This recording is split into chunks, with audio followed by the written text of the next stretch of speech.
Saudações a todos, bem-vindos a Ânimos Podcast Espaço Saúde. Já no seu segundo episódio, não se esqueça de subscrever no canal, deixar aquele like e assim o YouTube vai conseguir dar conta que esse conteúdo de relevância vai poder mostrar para mais pessoas. Dá aquela força e sabes que nós te garantimos conteúdo de qualidade. Hoje temos um convidado super especial, nosso querido amigo Edgar Luiz ou Edgar Gonçalves, se preferirem. O Edgar, que é técnico médio de enfermagem, é professor e atualmente estudante do 6º ano da nossa Faculdade de Medicina, Universidade José Eduardo dos Santos. Edgar, bem-vindo ao nosso programa. Muito obrigado pelo convite, eu é que agradeço. E hoje o Edgar vai falar de um tema super pertinente, a importância do sono. Por que é importante dormir bem? Por que é importante dormir bem? Por que é importante ter uma qualidade de sono adequada? Por que é importante dormir 8 horas? Já você ouviu o seu médico a te recomendar a ter 8 horas de sono. Vamos entender hoje qual é o mecanismo, por que é necessário dormir bem. Edgar, quero mais uma vez dar-te boas-vindas ao nosso programa e agradecer por aceitar o nosso convite. Muito obrigado, um tema interessante que eu com certeza darei o meu melhor para apresentar. Lembrar que o Edgar Gonçalves também é pesquisador e gosta muito de estudar o ser humano. É um amigo pessoal que eu muito prezo e sei que ele é bom de leitura. Edgar pode fazer uma auto-apresentação e falar um bocadinho daquilo que é o Edgar Gonçalves. Bem, fora do que vocês já ouviram, eu acho que o mais importante acerca de mim é que eu me considero um amante do conhecimento. Acho que essa é a principal característica que define todas as minhas ações. Amar o conhecimento, a busca pelo conhecimento. Então, eu não me apresentaria como necessariamente estudante da Faculdade de Medicina ou enfermeiro. Eu acho que isso tudo são apenas consequências de tudo que eu gosto de fazer. Então, para além de ser um amante do conhecimento, sou um extremo adepto da ciência.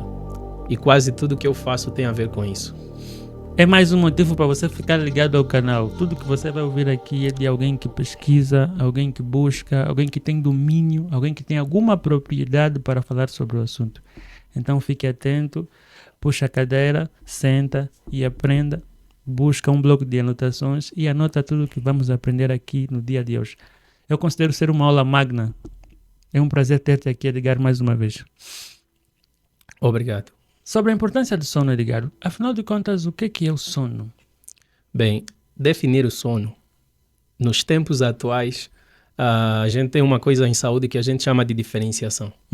Então, quando você vai definir o sono, necessariamente você tem que associar o sono às outras condições que se assemelham ao sono. Então, o sono, fisiologicamente falando, aquilo que a ciência nos diz, o sono é um nível de diminuição.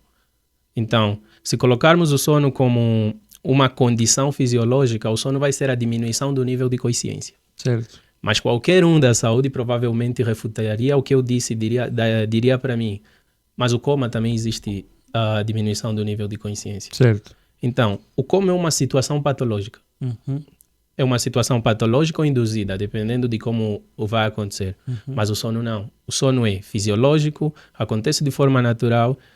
Essa diminuição do nível de consciência deve ser fisiológica em todos os sentidos. Se não acontecer dessa maneira, já não é sono. Estamos já perante uma alteração. É uma alteração, exatamente. Então, essa condição fisiológica, essa condição importante para o ser humano, também tem uma classificação. Bem, a classificação do sono, quando você vai classificar o sono, você tem que repartir o sono nas diferentes fases que o sono tem. Então, se nós partimos do pressuposto que o sono é uma diminuição do nível de consciência, é claro que você tem que prever que essa diminuição do nível de consciência é gradual. Certo. Então, daí o motivo de existirem partes desse sono ou tipos desse sono.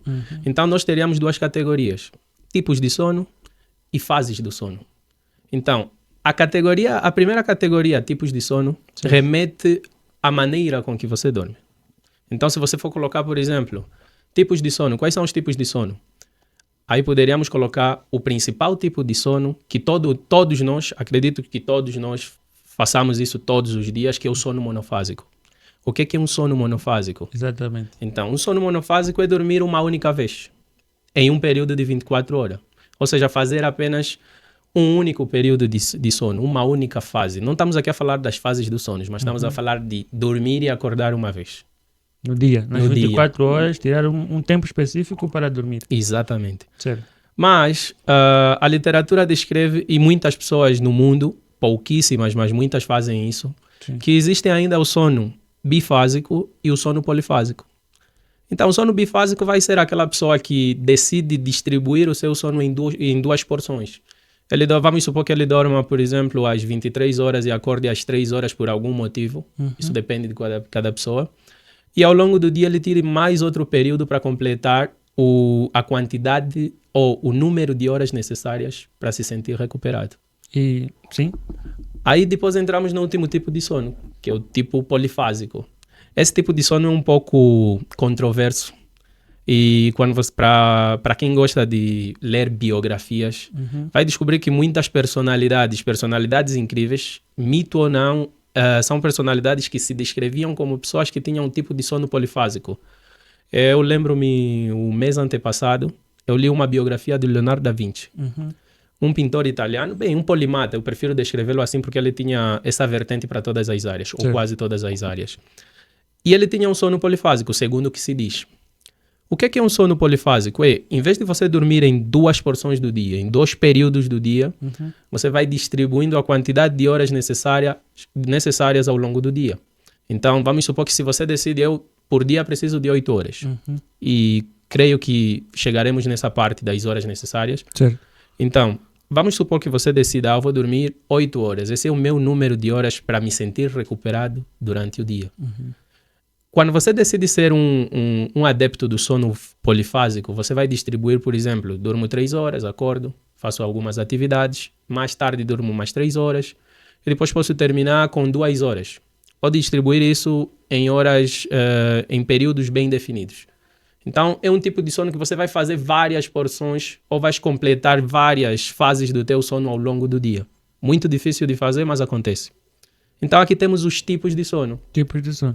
E o que é recomendável? O Edgar acha que ter um sono monofásico é melhor que um polifásico?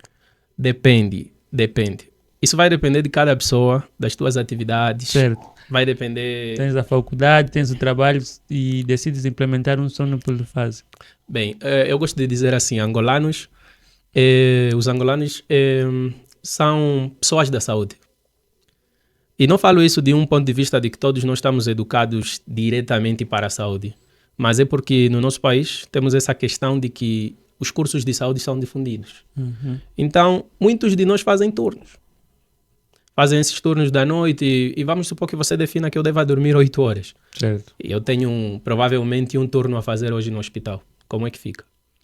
Complicado. Já vamos chegar nesta parte também, seguindo aqui o nosso roteiro, e vamos descobrir sobre essa coisa. Existe mais outra classificação que o Edgar está... Exatamente. Entramos aqui na classificação das fases do sono. Sim. Quando você vai dormir, e isso é importante para você definir o tipo de sono que você quer para a tua vida. Porque o sono é dividido em duas fases fundamentais. Temos o sono não REM, estou aqui a fazer uma tradução literal para o português, com a sigla e a palavra no, porque essas duas fases têm nomes em inglês. Certo. Não REM e REM. Para as pessoas que devem estar curiosas, REM em inglês, traduzindo de forma literal, seria a ausência de movimentos rápidos dos olhos. Certo. E a fase REM seria movimentos rápidos dos olhos. Essa definição, essa nomenclatura vem pela característica fundamental de que numa das fases os olhos se movem de forma involuntária e constante e na outra fase não. Dormindo, movem-se os olhos. Atenção, não estamos a dizer que alguém está a dormir, você tem que ir lá ver se os olhos estão a mover. Exatamente. Isso é importante, porque tem pessoas curiosas que vão lá interromper o sono do outro simplesmente para ver se isso é verdade. Exatamente, mas isso existe em fisiologia sobre o movimento rápido dos olhos enquanto se dorme. Exatamente. Sim. Eu acho que para os mais curiosos, porque tem sempre esses que vão incomodar os outros por causa disso, sim, podem confirmar isso com as crianças. As crianças passam muito tempo no sono REM.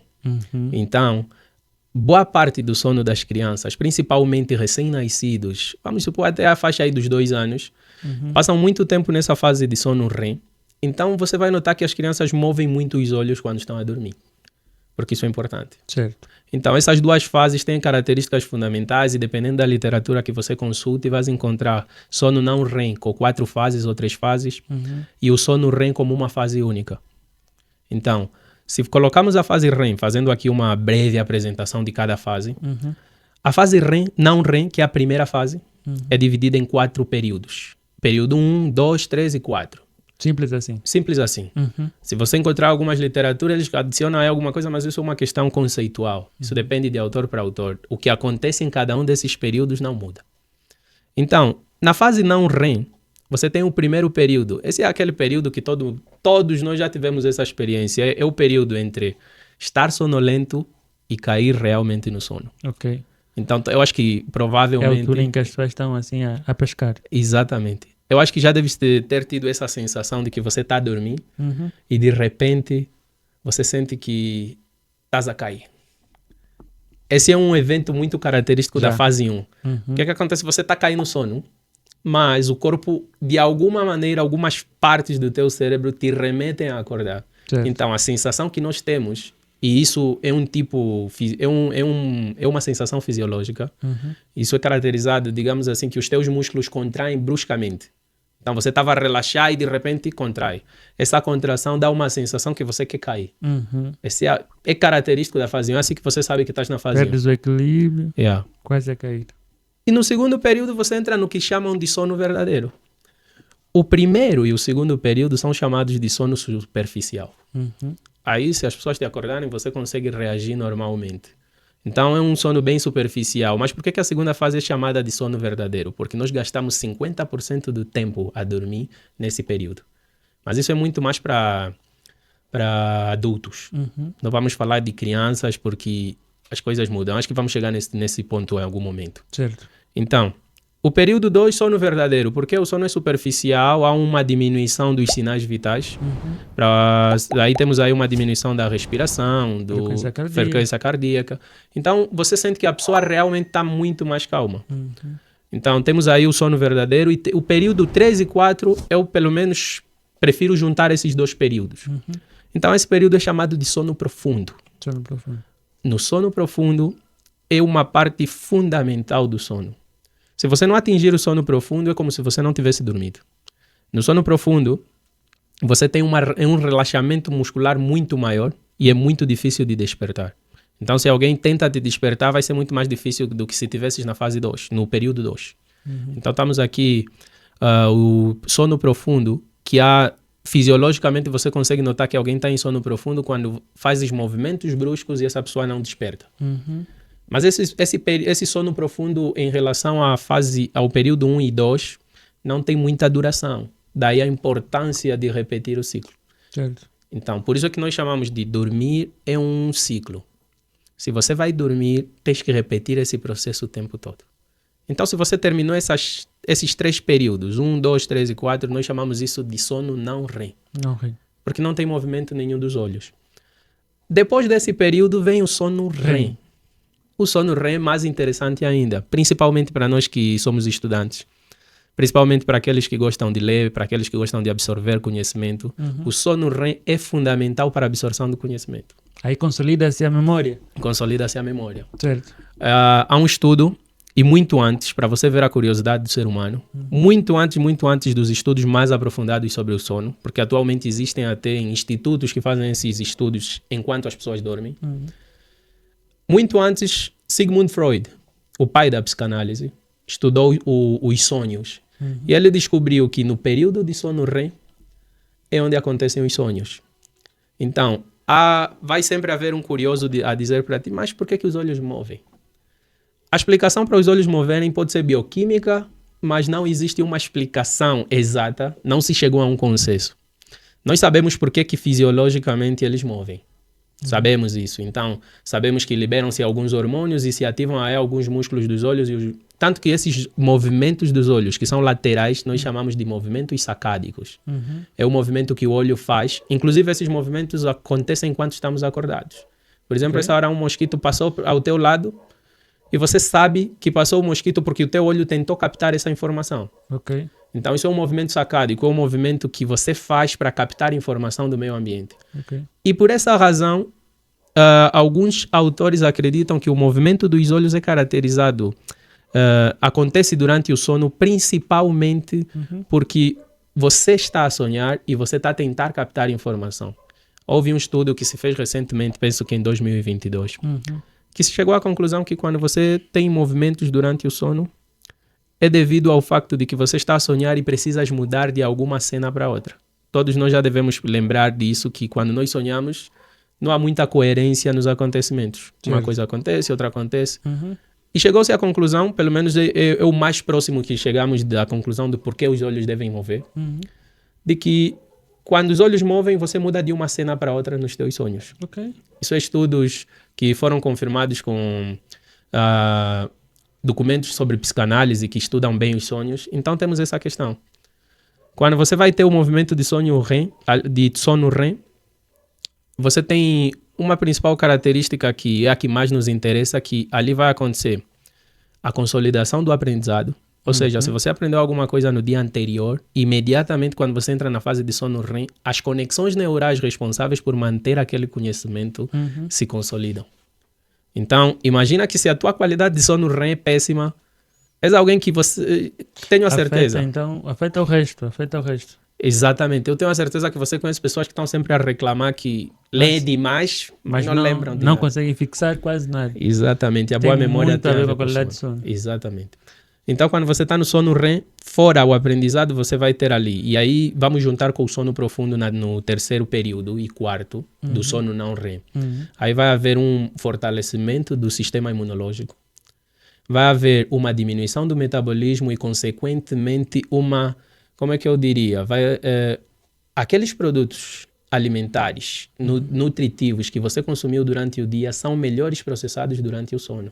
Certo. Então, tem aquela questão de que você não dormiu, mas passaste o dia fazendo um conjunto de atividades. O provável que pode acontecer é que essas coisas não ficarão bem consolidadas no teu cérebro. Certo. Então, aqui temos uma visão mais geral do que é um sono REM e o que é um sono não REM. O Edgar falou um bocadinho sobre fases do sono não REM para chegar até a terceira e quarta fase. Existe um tempo determinado? Existe uma escala? Existe. Porque as pessoas podem falar, quanto tempo é que eu levo para chegar ao REM? Porque todo mundo quer chegar no REM. Vendo agora os benefícios do REM. Eu tenho um amigo, é interessante, ele perguntou exatamente quanto tempo eu levo para cada fase. Exatamente. E o objetivo dele era um pouco maléfico, digamos assim, porque ele dizia que nós gastamos muito tempo dormindo. Então, 8 horas, é muito tempo. Aquela questão de que tempo é dinheiro e por aí vai. Ele dizia, bem, o que eu faria em 8 horas se não tivesse sono? Bem, não faria muita coisa, em resumo, porque estarias cansado. Mas existe um tempo determinado para cada fase, mas depende da idade.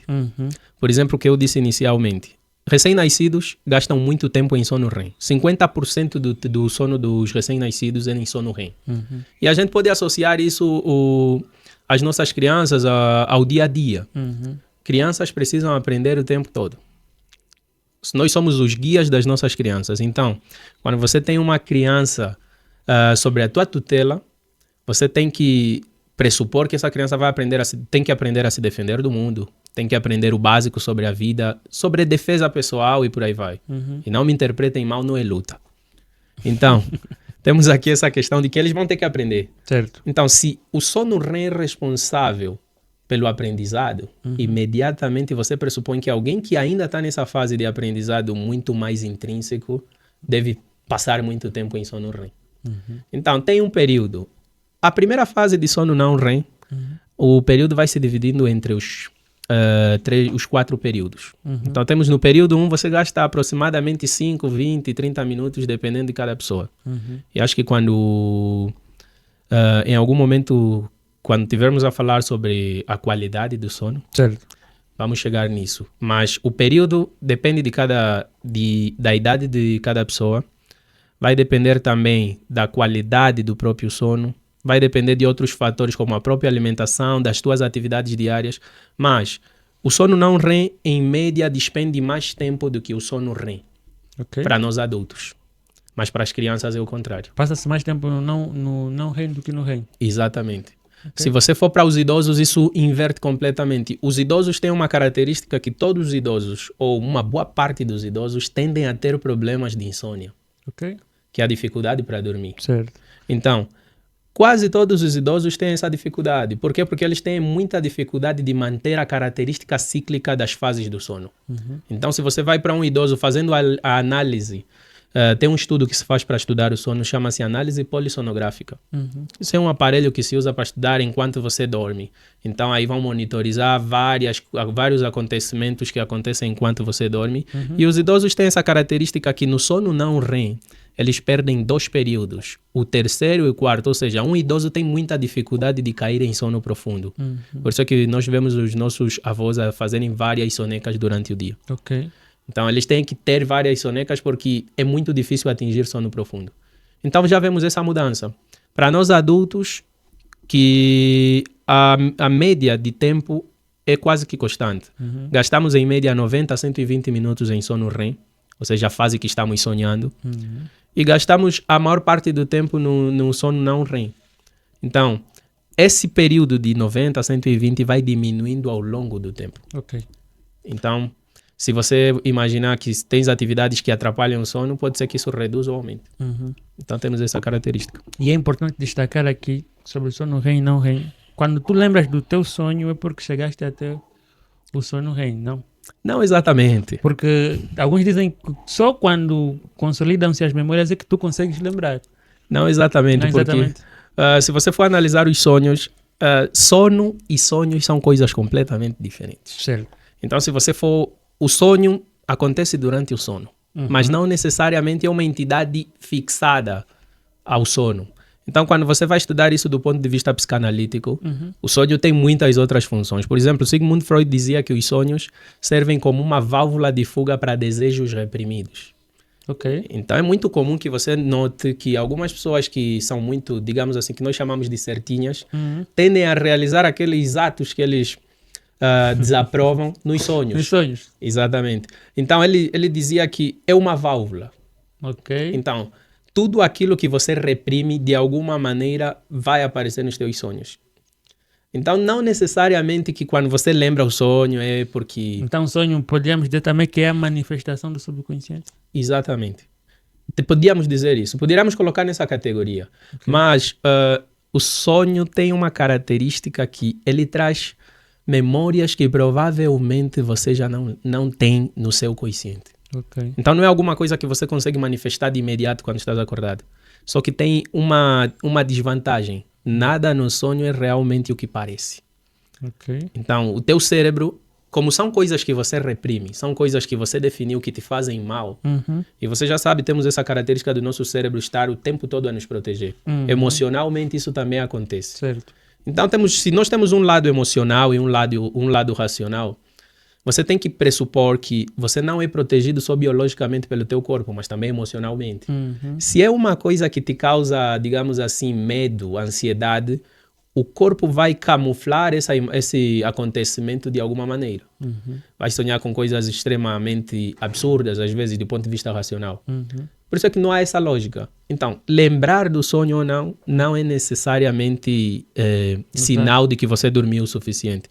Porque você pode ter sido acordado em sono REM e depois não teres completado e essas imagens ficarem fixadas na tua cabeça. Okay. Então tem aquela característica. Provavelmente já notaste que acordas, lembras de uma coisa, 10 minutos depois não lembras quase nada. Exatamente. Vais perdendo.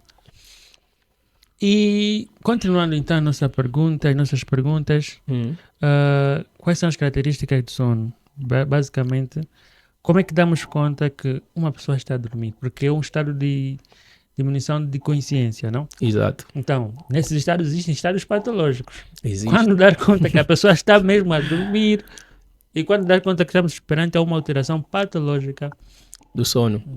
Bem, aí vai depender de uma educação que as pessoas têm que ter. Então, eu posso determinar que alguém patologicamente está afetado em termos de sono, e mesmo sem ter conhecimento sobre o sono. Então isso vai depender muito de fatores culturais e por aí vai. Com certeza já ficamos naquela situação em que as pessoas acham que dormimos demais. E também já estávamos naquela situação em que alguém acha que a gente dorme pouco. Então isso dá uma característica diferente para a determinação do que é normal e do que é anormal. Agora, se for para falar necessariamente... O que é sono? O que não é sono? O que não é sono, você tem que fazer uma diferenciação, como eu disse inicialmente. Quando você está a dormir, vai ter que identificar todas aquelas características que já falamos das diferentes fases do sono. Mas é importante as pessoas entenderem que não é você ir lá, como nós agora estamos nessa cultura dos médicos de Google. Porque enquanto a gente está aqui a falar, muita gente vai no Google e vai confirmar tudo. Não é preciso, ou não é aconselhável você ir lá e pesquisar, olha, cada fase eu acho que 20, tá. E ele vai, porque esse amigo de qual eu falei, ele tem essa característica, ele determinou que, olha, se eu demoro nessa fase X, vou dormir esse período, terei completado as 2 fases e depois disso, imediatamente estou recuperado. Posso acordar e seguir. Temos que aqui chamar a atenção que medicina não é como a matemática. O ser humano não é como a matemática. Não é do tipo que 1 mais 1 é 2. Se eu fazer aquilo, 2 horas é suficiente. Muitas das vezes, 1 mais 1 é 8. Como dizem sempre os nossos professores, né? Nem tudo é exato no ser humano. Como eu gosto de pensar às vezes, a matemática do ser humano é quântica. Então é uma característica muito mais probabilística do que exata. Eu tenho um amigo matemático e ele sempre diz: nós matemáticos temos problemas com os probabilistas. Porque nós gostamos das coisas certinhas. A fórmula é essa, o princípio é este, tem que dar isso. E a probabilidade não. O corpo humano trabalha sobre uma matemática probabilística. Nada é exato. Todas as coisas, digamos assim, todas as coisas fisiologicamente normais são prováveis, mas também são improváveis. Então, é preciso chamar a atenção para essa questão. Não é sobre você completar uma vez as 2 fases do sono. Vou fazer o sono não REM, depois vou fazer o REM e estou recuperado. Para você se sentir recuperado, você imediatamente tens que repetir essas 2 fases várias e várias vezes durante a noite. Certo. E o bom, ou digamos assim, para você saber que dormiste bem, se sabes bem essas características, você tem que saber que terminaste sonhando. Certo. E aqui entra uma curiosidade que importa mais aos homens do que às mulheres. No sono REM, também ocorre uma ativação de um sistema no nosso corpo que nós chamamos de parasimpático. Então, o sistema parasimpático, eu gosto de pensar que é um sistema responsável por atividades passivas. Quais são essas atividades passivas? Aquilo que você não tem muita influência de acontecer. Então, durante o sono REM, nessa fase, para os homens acontece a ereção peniana. Eu tinha um amigo que dizia, eu se não acordar com o pênis ereto, necessariamente não dormi bem. Não, provavelmente não aconteceu isso porque acordaste numa fase diferente. Certo. Então, você determinando o tempo de cada, podes determinar mais ou menos que tipo de sono se adapta a ti. Mas é importante que ao realizar essa atividade importante na nossa vida, você tem que completar essas fases pelo menos 2 ou 3 vezes. Numa noite. Passando do REM, não REM. REM, não REM, o tempo todo. Disse que o melhor é sempre terminar em REM. Se você terminar em REM, significa que você passou na primeira fase e foi para a segunda. Então, como é algo cíclico... Dá para fazer uma estimação de tempo de um ciclo, o REM e não REM juntos? O REM e não REM juntos. Bem, tendo em vista que você gasta em média 90, 120 minutos para o REM, mais ou menos você gastaria por aí por volta de mais 2 a 4 horas para o sono não REM. Porque o sono não REM corresponde à maior parte do período de sono. Certo. E aqui entra uma coisa importante, porque muita gente acha que o período que ele fica lá rebolando na cama conta como sono. Então, evite ficar na cama se você não consegue dormir. Também não é claro que não é normal alguém que vai na cama. 2, 3 minutos caiu no sono. Tem que perder um tempinho ali. Tanto que no primeiro período acontece também uma coisa que nós chamamos de divagação. Que é quando você está lá, sonolento, e de repente um conjunto de imagens começam a passar na tua cabeça. Isso não é sonho, é devagar. A mente vai devagando e você cai no sono. Faz parte. Mas não é aquilo de que giras de um lado 30, 40 minutos a girar de um lado e não pegas no sono. Isso já é anormal. É anormal. Não queremos dormir. E o Edgar falou um bocadinho sobre a ativação de sistemas simpáticos e parasimpáticos. Sabemos que no sono acontece um conjunto de mecanismos. E também falasse um bocadinho sobre a liberação hormonal, não? Exatamente. Quer nos falar um bocadinho sobre essa parte? Bem, liberação hormonal. Eu gostaria de destacar aqui 2 hormônios importantes durante o sono. Certo. E esses 2 hormônios vão depender muito do teu estilo de vida. Ok. Então, para as crianças, e isso aqui fica para os nossos ouvintes que têm crianças, eu gosto de pensar que nós temos os nossos aprendizes. Certo. Porque os nossos filhos acabam levando muito do que a gente tem. Uhum. Para as crianças, existe um hormônio importantíssimo e aí podemos já começar a colocar funções no sono. Nós já falamos que o sono tem uma característica reparadora. Uhum. Coloca, digamos assim, ele faz uma restauração daquilo que foi danado durante o dia. Uhum. Temos aí uma função imunológica. Temos aí uma função dos próprios sonhos, que é reprimir sentimentos, regular sentimentos, consolidar aprendizagens, são muitas funções. Uhum.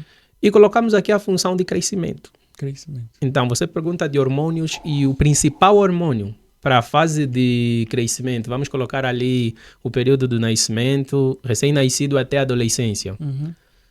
Esse período é importante dormir. Tanto que crianças, há uma diferença entre o quanto uma criança dorme e o quanto um adulto dorme. Então, o principal hormônio seria o hormônio de crescimento, o famoso GH. Então, se você não dorme, o GH não é liberado. Só há 2 maneiras de você liberar o GH. Dormindo ou fazendo exercícios intensos. Ok. Então, ninguém vai colocar a criança levantando pesos. É complicado. É complicado. Até porque, cientificamente, não está completamente provado. A maior quantidade de GH liberada é durante o sono. Então, se você for pensar em liberar GH com exercícios físicos, terias que fazer muito exercício físico para corresponder o GH que você precisa para crescer. Certo. Então, esses 2 períodos, existem outras maneiras de liberá-los, claro. Mas essas 2 atividades são as mais importantes. Uhum. Fazendo atividade física, você libera GH. E dormindo, fundamentalmente, você libera a maior parte do GH que você precisa. E mesmo para nós adultos, que alguns de nós fazem exercícios físicos regulares, sabem que para os músculos desenvolverem, tem que dormir. Tem que descansar. Então, o GH é o mais importante. Esse influencia no crescimento das crianças de ponto de vista geral. Então, certo. O segundo hormônio que eu destacaria aqui é o hormônio melatonina. Esse é o famoso hormônio do sono. Sem a melatonina não há estimulação do sono. O que acontece durante o dia é que você vai ativando um conjunto de hormônios estimuladores que te mantêm acordados. E à medida que o dia passa, você vai acumulando a melatonina. À medida que o dia passa, acumulas a melatonina e aí entra um conceito importante que é o famoso ciclo circadiano. Certo. A melatonina é influenciada pelo ciclo circadiano. Por exemplo, nós estamos aqui em uma sala iluminada. Nesse momento, a produção de melatonina está inibida ou está muito baixa. Então, quando você tem melatonina, vai ser influenciada pelo ciclo circadiano. O que é o ciclo circadiano? Circa significa aproximadamente ou ao longo de. E dia é latim. Significa dia. Então, literalmente traduzindo isso, seria ao longo do dia ou aproximadamente no dia. Então, o ciclo circadiano é como o teu corpo reage ao dia, ao movimento do sol, à luz. Então, o sol nasce e se põe. Então, temos ali 2 fases importantes. Quando você está em um período em que tem muita luminosidade, o corpo entende que você está em período de atividade. Quando estás num período em que já não existe luz do sol, o corpo entende que estás em um período de descanso. Mas é importante destacar que as pessoas não podem interpretar que necessariamente sempre que eu precisar descansar, tenho que fechar todo... Não necessariamente isso, mas muitas pessoas entendem que, então significa que se não houver sol... eu vou dormir 24 horas. Ou se houver sol, porque temos aqueles países que o verão, o sol não se põe. Certo. É luz do sol 24 sol. São 22 horas e tem sol. Exato. Então, é importante que entendam que não é necessariamente que você tem o sol e agora se tiver sol, eu agora sou imortal, já não preciso dormir. Não é desse jeito. Isso significa que o teu corpo reage de forma diferente aos estímulos de luz. E aí entramos em questões mais físicas da coisa, ou seja, os estímulos de luz têm uma influência direta sobre a tua produção hormonal. Então, se houver luz, você não produz tanta melatonina, que é o hormônio do sono. Se não houver luz, você vai produzir. Ou seja, durante o dia você vai produzindo certas quantidades de melatonina, mas essa variação vai depender dos estímulos que você tem. E é claro que você não pode pensar que, como é só o sol, as outras luzes não importam. Qualquer tipo de estímulo luminoso vai influenciar na produção hormonal. Vai diminuir a produção de melatonina. Exato. Ok. Então, de tantas fases, de ciclos e não ciclos, qual é então a melhor fase do sono? Não existe melhor fase do sono. São todas fundamentais. E escrevam isso em letras maiúsculas. Não tem uma preferida, uma que, enfim, vai me ajudar a melhorar a qualidade de vida? Não. Todas as fases do sono são importantes. São importantes. Isso é definitivo, é como se fosse uma verdade absoluta. Porque parece, segundo a explanação, parece que o sono não REM está em maior desvantagem. Não exatamente. Porque para você chegar no sono REM, você precisa passar para o sono não REM.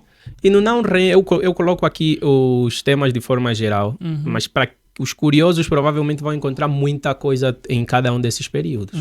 Então, quando você tem sono REM, não REM, muita coisa acontece. Até hoje não compreendemos tudo sobre o sono, bioquimicamente falando. Mas não tem melhor fase. As pessoas devem já mesmo colocar isso na cabeça. Acho que vou fazer um REM. Não dá. Se fosse isso também, Exato. Não tem como escolher um. O que acontece é que a fase de sono não REM é uma preparação para a fase REM e vice-versa. Daí o motivo da gente chamar isso de ciclo. Você tem que passar por essas fases. Então não dá para dizer necessariamente, olha, sono não REM, acho que é o mais importante. Não tem mais importante. Você precisa começar a dormir, você precisa relaxar a musculatura, você precisa baixar a frequência cardíaca. São todos eventos que acontecem nessas fases e igualmente são importantes.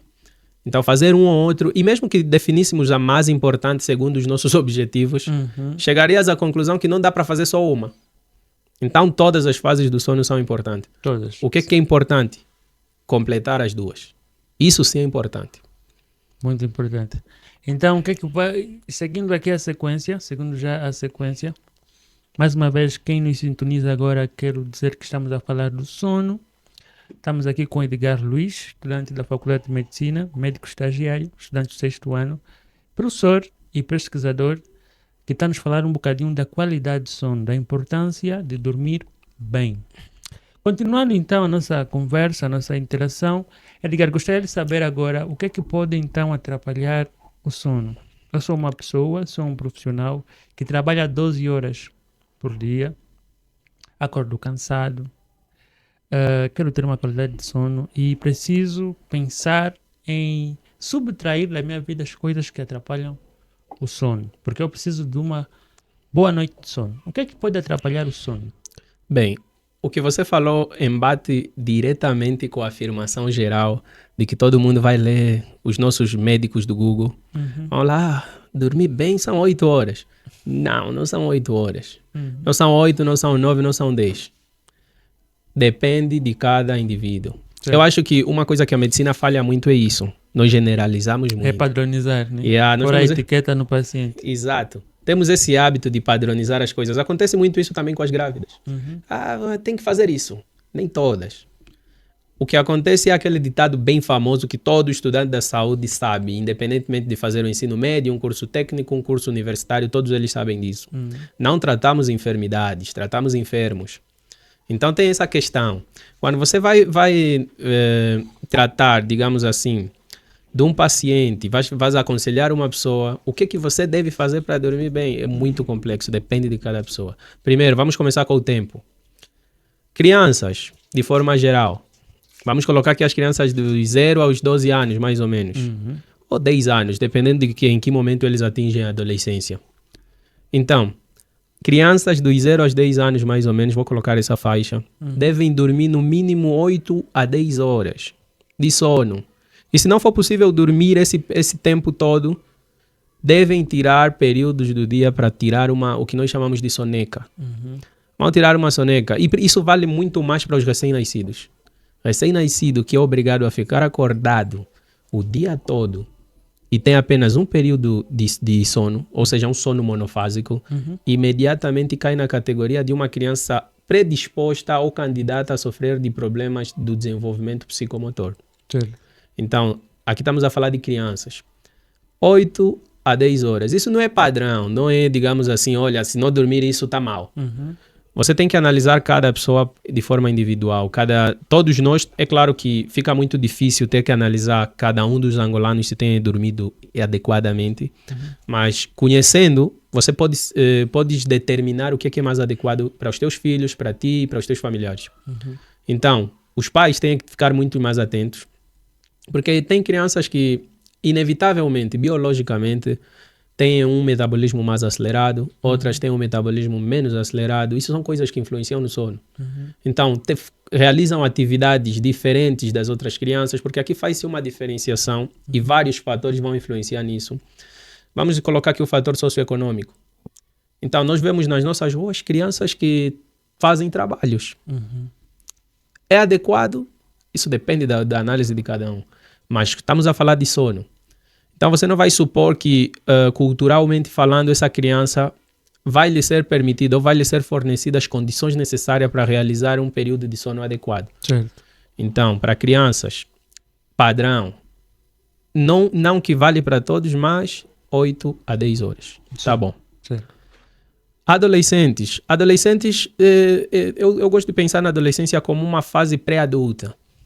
Então, os adolescentes começam a se aproximar do padrão adulto. Então, adolescentes até 8 horas é adequado se for um sono de boa qualidade. Embora alguns descrevem que eles devem dormir até 9 horas, mas, novamente, vou realçar que isso vai depender da análise de cada indivíduo. Certo. Tem muitos fatores ali. Muitos fatores. Mas, assim, em aspectos gerais, o que é que eu posso não fazer? O que é que eu devo não fazer para que eu tenha um sono adequado? Bem, olha... Eu vou dormir... Estou no meu quarto e preciso me preparar.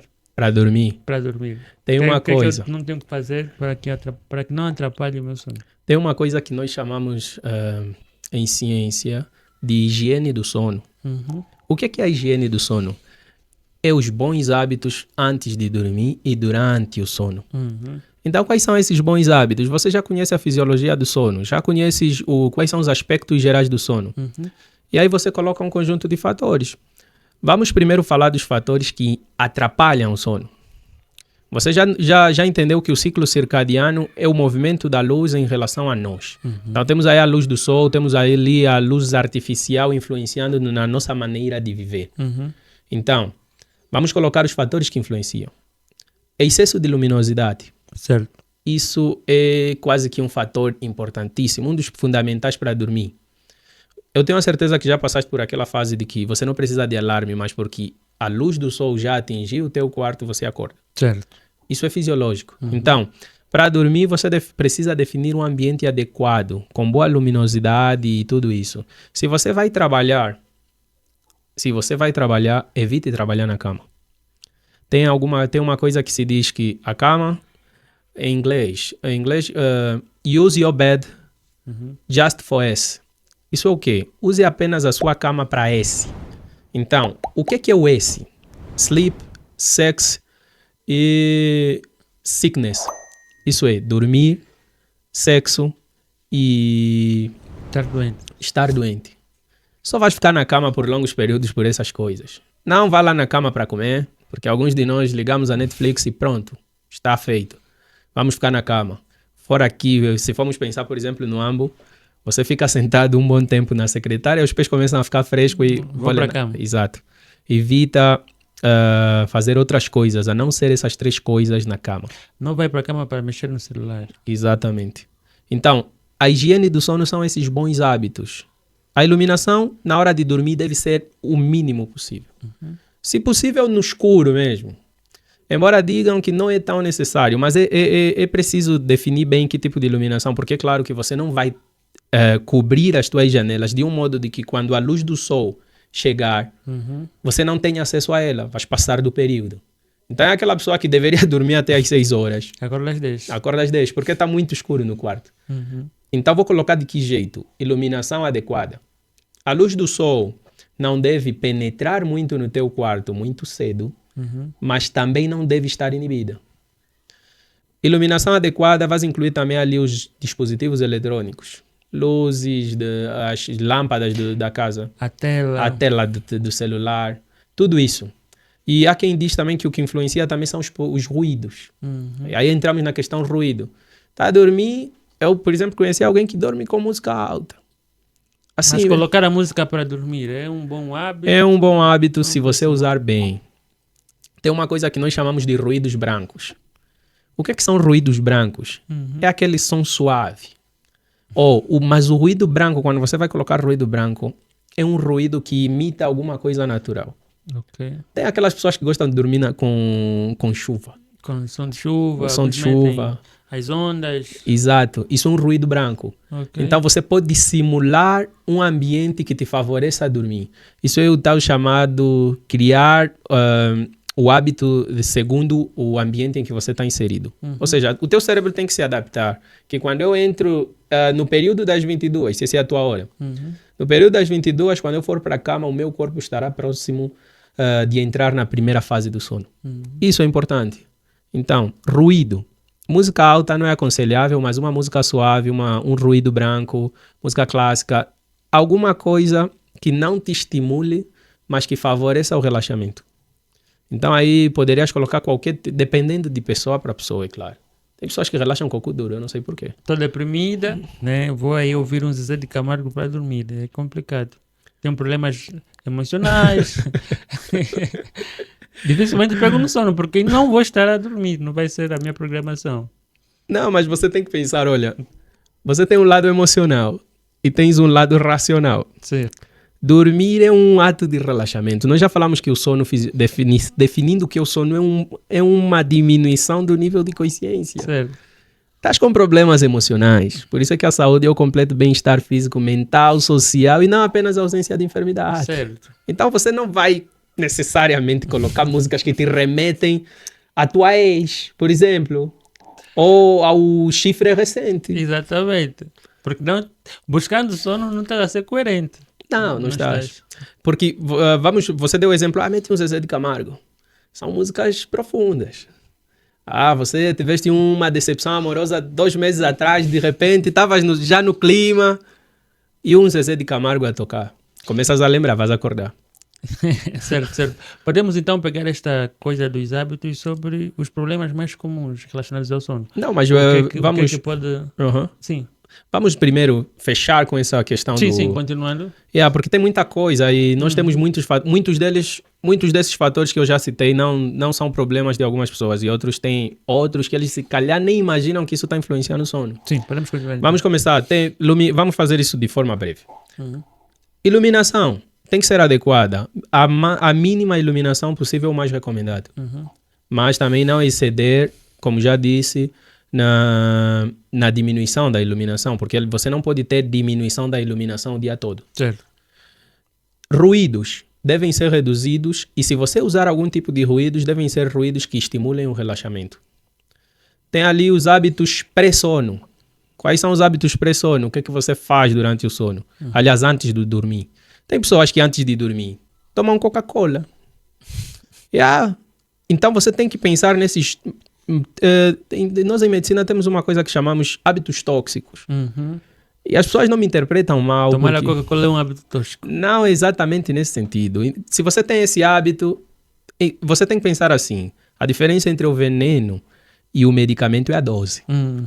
Então, certo. Algumas pessoas vão viver até 100 anos e consumiram Coca-Cola, ou continuam consumindo Coca-Cola e vão continuar até lá. Então, isso provavelmente deve ter alguma influência pelos hábitos dele. Não exagera. Aquela questão de respeitar o que está escrito na latinha de álcool. Certo. Beba com moderação. Então, evite estimulantes antes do sono. De preferência 4, 5, 6 horas antes de dormir. Porque se você tomar café, que é uma bebida que atinge o cérebro de forma bem... como é que eu diria isso? Qual a palavra adequada?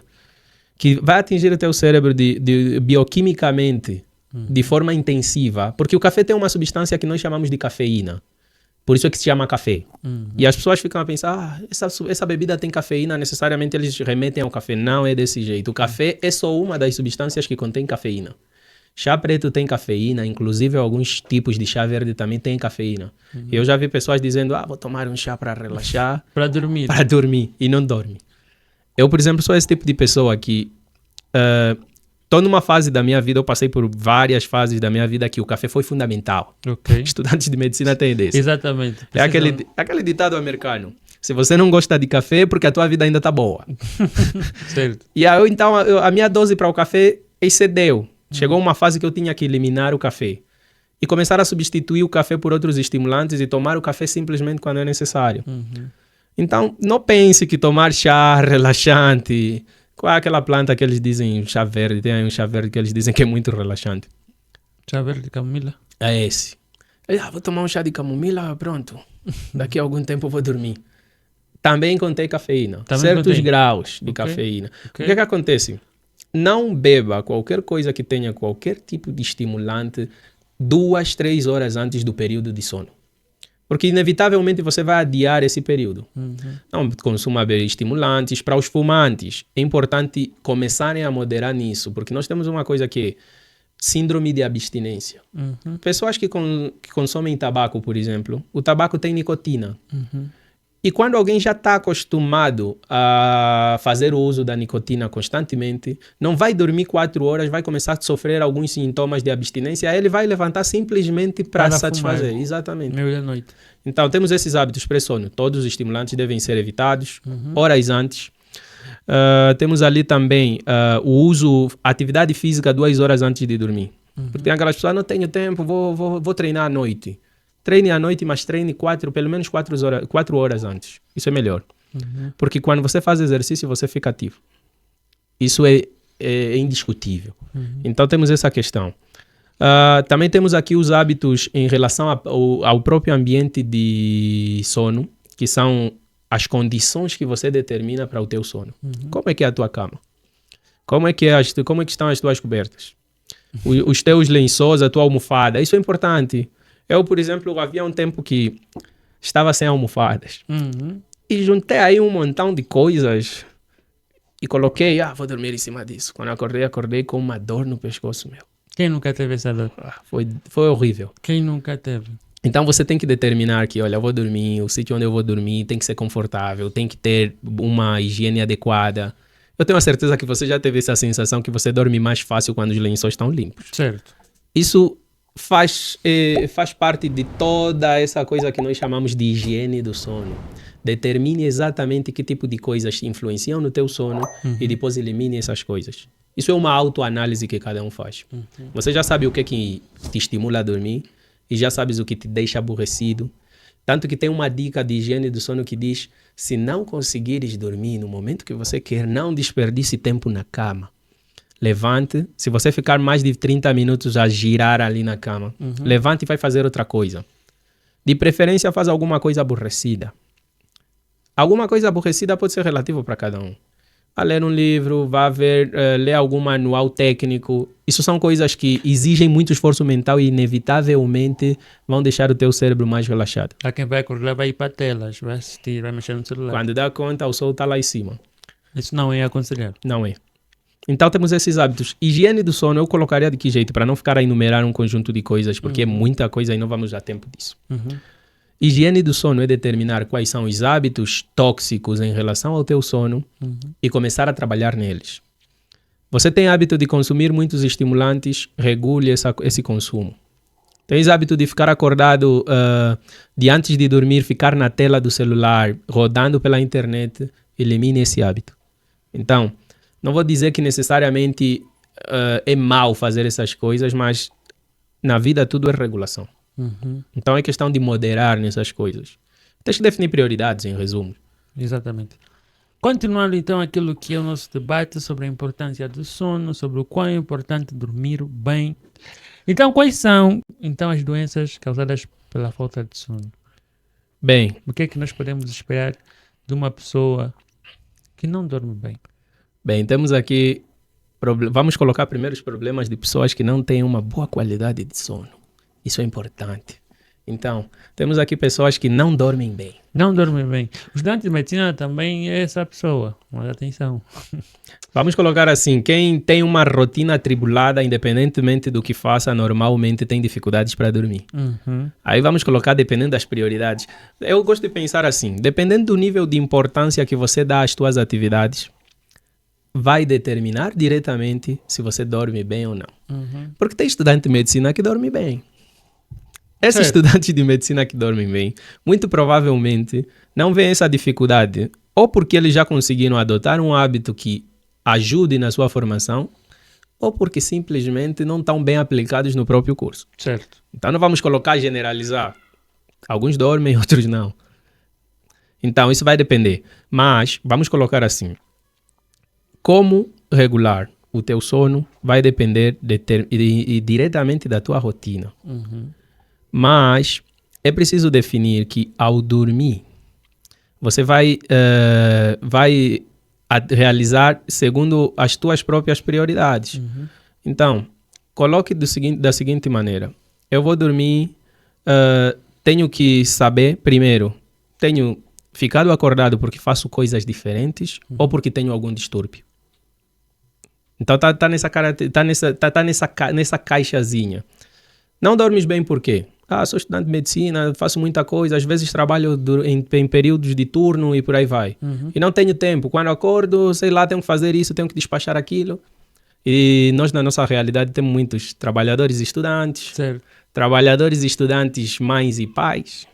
Então, temos essa distribuição do nosso tempo entre família, trabalho, estudo. Então, vais determinar se você não dorme bem porque a tua rotina é atribulada ou porque você tem um distúrbio de sono. E aí entramos no tema de transtornos de sono. Que podemos avançar já em seguida. Então, vamos primeiro colocar aqui os problemas que vão advir de não dormir bem. Certo. Que é para não definir, olha, caro ouvinte, você tem um transtorno do sono. Porque não estás a dormir bem. Não é necessariamente isso. Porque dormir bem é uma questão opcional na maior parte das vezes. Vamos colocar aqui os problemas que vêm com isso. Porque eu como estudante, eu como trabalhador, eu tenho que dizer, olha, não vou dormir, mas tenho que saber que isso vai me trazer algum problema. Certo. Quais são os problemas? Tensão alta. É um dos problemas mais comuns associado à falta de sono. Perda de memória. Esse já é o mais comum. É clássico. É clássico. Para a descrição que fizemos é o que se espera. É o que se espera. Você estudou toda a noite e vai lá, chega na... quem vai direto, não? Temos a chamada ponte.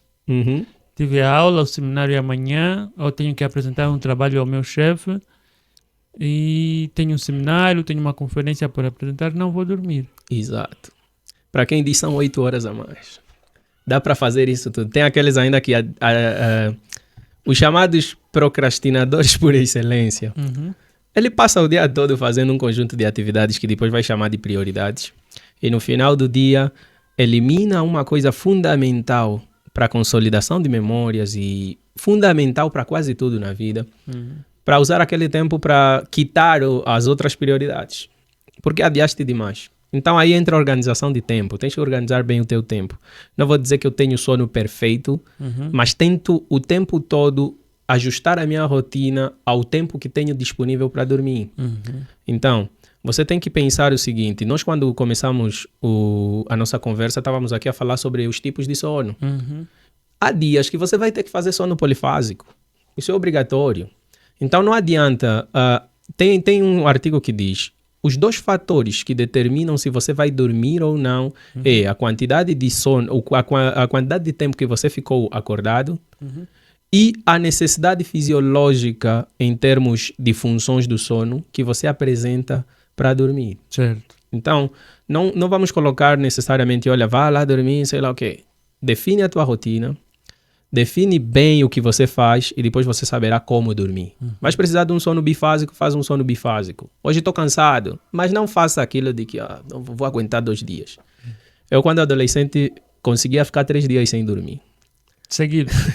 E engraçado, você vai me perguntar, e o que fazias? Nada de interessante, hábito de adolescente.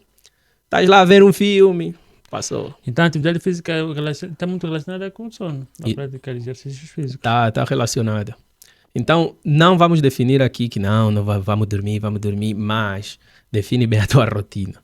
Porque eu falo assim, eu ficava muito tempo acordado na adolescência, mas não fazia nada. Se eu for analisar agora sozinho isso, não são coisas tão prioritárias. Eu poderia dormir e depois fazer. Então, para não dizer que tenho bons motivos para ficar acordado, primeiro defina se você vai conseguir realizar esses teus objetivos com uma mente cansada, com uma mente que tem problemas, com uma mente sub-estresse, porque pessoas que não dormem são estressadas. Sim, ainda na cena estás a mencionar mesmo os problemas que podem advir. Exato. Da falta de sono, sim. Então tem ali estresse, tem ali a tensão que é a longo prazo, a nossa assassina silenciosa. Então, as pessoas têm que entender que tensão alta não aparece porque você não dormiu bem hoje. É o que nós chamamos de doenças cumulativas. O que são doenças cumulativas? São aquelas doenças que advêm dos nossos hábitos diários. Todos os dias eu acordo antes de completar o meu período fisiológico de sono. Todos os dias eu ando não sei quantos quilômetros, sem descanso nenhum. Por necessidade, talvez. Todos os dias eu me alimento mal, normalmente como apenas uma vez por dia. Você tem que pensar que esses hábitos, a uma primeira fase, parecem inofensivos. Não acontece nada, estou bem, mas... No final, o que vai acontecer? Começam a cobrar. E depois o problema de doenças cumulativas é isso. São doenças que, quando são descobertas, você só pode fazer seguimento. Não tem tratamento definitivo, não dá para falar necessariamente, olha... Você fumou por muitos anos, isso te predispôs a câncer do pulmão e para resolver vais tomar esse medicamento. Não é assim. Não. As pessoas muitos dos nossos ouvintes provavelmente conhecem ou têm alguém que tenha tensão alta. E eles sabem que o tratamento é contínuo. Às vezes sabem que pode até controlar, mas bastou falhar no hábito, imediatamente cai em algum estado agudo da mesma doença. Então, mais vale prevenir agora do que tratar depois. Tem essa questão. Então, os problemas principais, vamos já resumir. Tensão alta é um deles. Estresse, perda de memória, que para mim deve ser... Para mim, eu considero esse o mais difícil. É o motivo para dormir, né? É o motivo para dormir. Eu acho que, para mim, esse... Não colocaria os outros muito assim. Porque isso aqui, esses outros, estresse, hipertensão...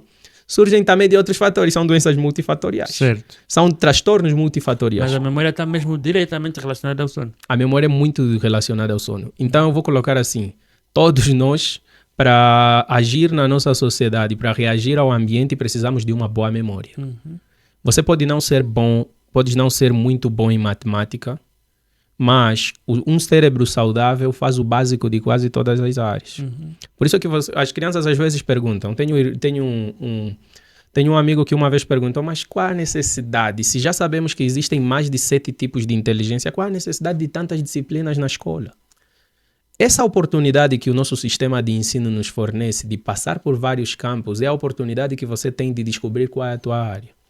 Então, para mim, a memória é a maior perda. Podem haver outros fatores, podem haver outros problemas, mas perder a memória por causa de sono, o cérebro ficar danificado por causa de sono, isso me deixa num estado em que vamos ter depois pessoas discapacitadas mentalmente, que são depois um problema econômico para o próprio Estado. Certo. Então, deve haver promoção de saúde? Deve.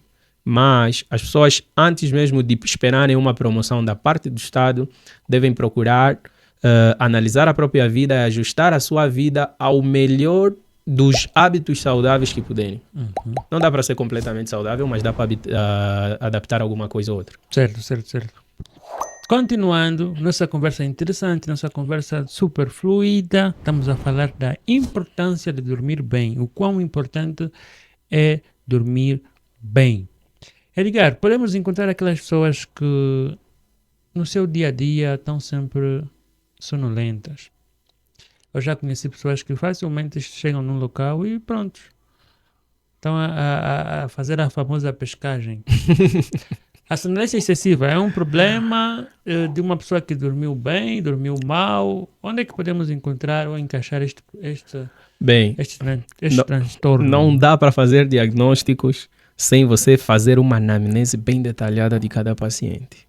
Então, não vamos fazer diagnósticos, mas isso é uma característica que você pode lhe encaixar em 2 estados. ou a pessoa tem sonolência excessiva porque tem já maus hábitos de sono, ou seja, a higiene do sono é péssima. Então, quando você tem uma péssima higiene do sono, necessariamente você tem que supor que vai dormir mal. Então, se eu não dormir bem, o meu sono não é de qualidade, é inevitável que eu fique sonolento durante o dia. Isso pode se prolongar durante anos. Mas, se tivermos que chegar a um diagnóstico, propriamente dito, tem um transtorno do sono, e aqui entramos em transtornos de sono, que se chama-se narcolepsia. O que é a narcolepsia? É um transtorno do sono caracterizado pela má qualidade de sono. Ou seja, você já pode supor que se eu tenho os maus hábitos, a um momento eu vou chegar à narcolepsia. Ou seja, você vai tentar melhorar os teus hábitos, mas isso vai te perseguir por um tempo. As tais doenças cumulativas. O que é a narcolepsia? É um transtorno caracterizado por sonolência excessiva durante o dia. Tanto que a gente tem um acrônimo para isso, SED, sonolência excessiva diurna. Esse é o sintoma clássico de narcolepsia. É uma pessoa que você vê, tem maus hábitos de sono, dorme mal, muitas vezes acorda muito, digamos assim, acorda por estímulos externos qualqueres. Ou seja, uma pessoa que não consegue filtrar os estímulos. Porque você deve pensar, se eu acordo por qualquer estímulo, igualmente deve haver algum transtorno mental que deve estar a me afetar em relação ao próprio sono. Ok. Então, a narcolepsia é caracterizada por isso. Então, tens alguém que não dorme bem, má qualidade, faz muita coisa antes de dormir, e isso se mantém ao longo do tempo, fazendo essa análise de doença acumulativa. E quando a narcolepsia se instala como um diagnóstico clínico, você tem que definir que o paciente vai apresentar sonolência excessiva diurna, que é um dos principais. Muitas vezes vão apresentar catalepsia. O que é catalepsia? É uma pessoa que está, por exemplo, estamos aqui os dois, de tão sonolento que eu estou e de repente eu caio. Do nada. Perda de consciência, digamos assim. O que acontece é, o sintoma principal é a sonolência excessiva, mas existem outros sinais. Se você está sonolento, você não tem boa memória, você está cansado, responde lento aos estímulos. Então é alguém que, por exemplo, vamos supor que nesse momento eu pego um objeto e te atiro, provavelmente você vai reagir tentando agarrar. A falta de estímulo, a falta de recepção ou reação aos estímulos é uma característica fundamental da narcolepsia. E é um transtorno bem comum, principalmente em trabalhadores. Trabalhadores que excedem-se. Nós agora temos no nosso país uma categoria de trabalhadores que passam de horas. As horas acrescidas, os famosos. As famosas horas acrescidas. Isso é um problema. Se você for analisar de forma geral, faça as horas acrescidas, mas faça bem. Porque tem pessoas, eu, por exemplo, já me deparei com casos de pessoas que fazem horas acrescidas todos os meses. Tá a ver? Ele trabalha. Nesse mês, trabalhou. No mês seguinte, trabalhou um ano completo a trabalhar excessivamente. Quando é que você fica com a família? Quando é que você tem tempo para recreação, que são hábitos que igualmente influenciam na tua saúde social? E quando é que você tem tempo para dormir? Quando é que tens tempo para dormir? E quando é que tens tempo para... E quando tu dormes, crias uma disposição melhor. Ficas mais disposto a atender as pessoas. Encontramos as pessoas frustradas nos diferentes serviços de atendimento ao público. E se calhar é falta de sono. Uma coisa irritante, realmente. Você vai num serviço que é público. E o pessoal que está a atender, extremamente arrogante. Não critico porque ele não vou tentar entrar ou deduzir o porquê que estão arrogantes ou alguma coisa do gênero. Mas a gente pode supor, por exemplo, que você é uma pessoa frustrada. E o sono pode ser um fator para isso. Há um estudo publicado recentemente que fez-se nos residentes, nos Estados Unidos isso. E determinou-se que os residentes que mais cometem erros são aqueles que trabalham em turnos noturnos. Não dormem, não sei mais o quê. E há uma probabilidade maior de um residente, de um médico que trabalha muito à noite, cometer erros ao interpretar os exames laboratoriais do que um médico que dormiu bem e trabalha em turnos diários. E aí você entra em outros aspectos que nós não vamos entrar aqui em detalhes, mas você pode supor que alguém que não dormiu bem é alguém pressuposto a cometer erros. E muitas vezes isso pode ser justificado. É alguém que, tudo que passa na cabeça dele é que tem que dormir. Certo. E todos nós já vimos isso. Estás com muito sono, as pessoas estão a falar contigo, mas parece que você não está ouvindo nada. Não consegues captar absolutamente nada. Diminuição da resposta ao ambiente. Esse digamos assim, uma característica fundamental de pessoas que não dormem bem. Sim. Então, como eu disse, não vamos fazer diagnóstico, mas a narcolepsia é um desses transtornos que você tem essas características. Bem, muito obrigado, Edgar. Continuando, há aqui uma questão que acredito que levaria um programa inteiro para responder. A falta de sono tem um nome, quando não se tem sono. Eu queria que o Edgar falasse um bocadinho sobre a falta de sono, o termo técnico, principais características e como é que se faz um diagnóstico. Na ausência do sono, né? Podemos debruçar isso no próximo programa, um próximo tema, mas gostaria que o Edgar fizesse uma pincelada básica. Uma pincelada. Bem, ausência de sono. Aqui devemos já determinar uma coisa. Muita gente usa a palavra insônia como sinônimo de ausência de sono. Certo. Não é sinônimo. A insônia é um transtorno clínico, é uma doença bem caracterizada e muito fácil de diagnosticar.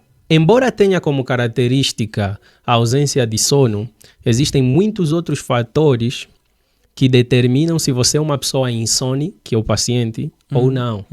Então você não pode dizer, estou com falta de sono, porque as pessoas usam isso, tenho insônia. E ele está a falar contigo, eu sou uma pessoa que tem insônia. Não, você não pode. Você tem maus hábitos de higiene do sono e depois queres se classificar, se autodiagnosticar, como nós vemos, como alguém insone. Não é assim que funciona. A insônia não é só a ausência de sono. A insônia é a falta de qualidade e quantidade de sono. Okay. Essa seria a definição mais adequada para a insônia. Então, quando você fala que alguém é insone, você tem que determinar, é porque você fez uma boa anamnese, existe uma caracterização clínica, e aí entramos no diagnóstico. Certo. Como diagnosticar? Não tem uma maneira, para além dos estudos de polissonografia que eu já disse aqui, tem ali o principal diagnóstico para a insônia é clínico. O que é um diagnóstico clínico para os nossos ouvintes?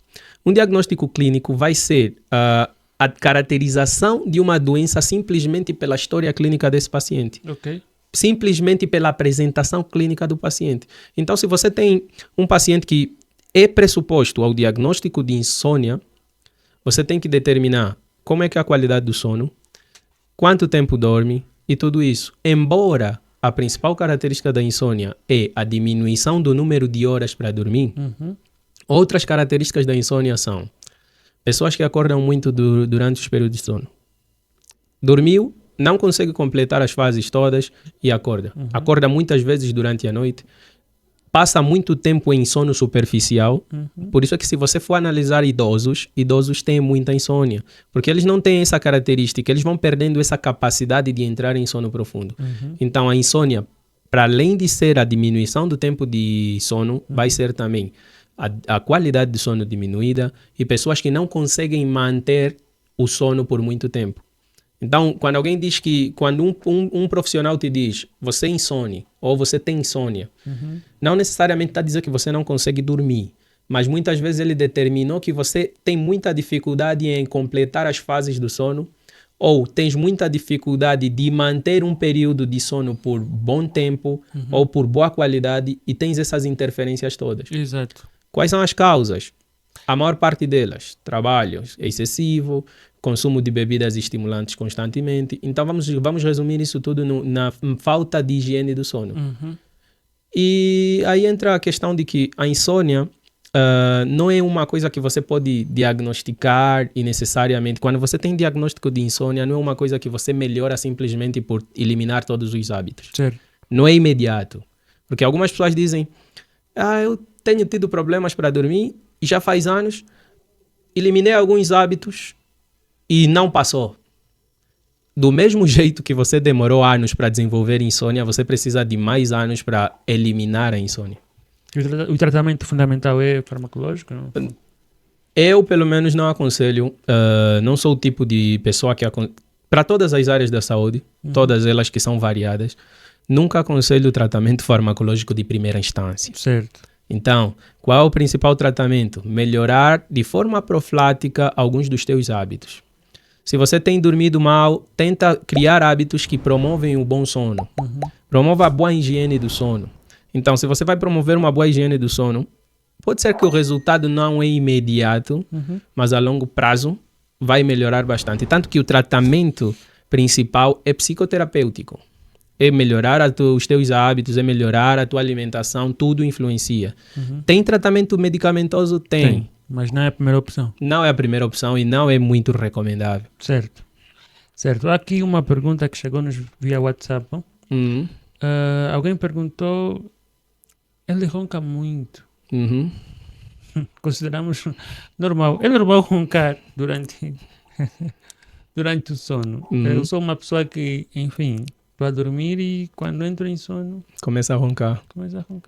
Bem, tem muitos fatores que contribuem para roncar, mas um dos principais é o que nós chamamos de defeito na formação do septo nasal. Então, se você notar, é muito comum que a gente associe o roncar com uma predisposição genética. Ok. O meu pai roncava e a uma certa idade você também começa a roncar. Não estou a dizer que necessariamente toda vez que você ronca o teu septo nasal tem algum defeito estrutural. Mas esse é um fator muito importante. Outro fator importante para roncar é o estresse. Pessoas que passam por muito estresse dormem pesado. O que nós chamamos de dormir pesado é tipo dormir em más posições, não sei lá o quê. A posição em que você dorme e imediatamente vai influenciar se você vai roncar ou não. Então, se você notar, tem pessoas que roncam alto e tem pessoas que o roncar é leve. E mesmo as crianças, se você notar, algumas crianças roncam.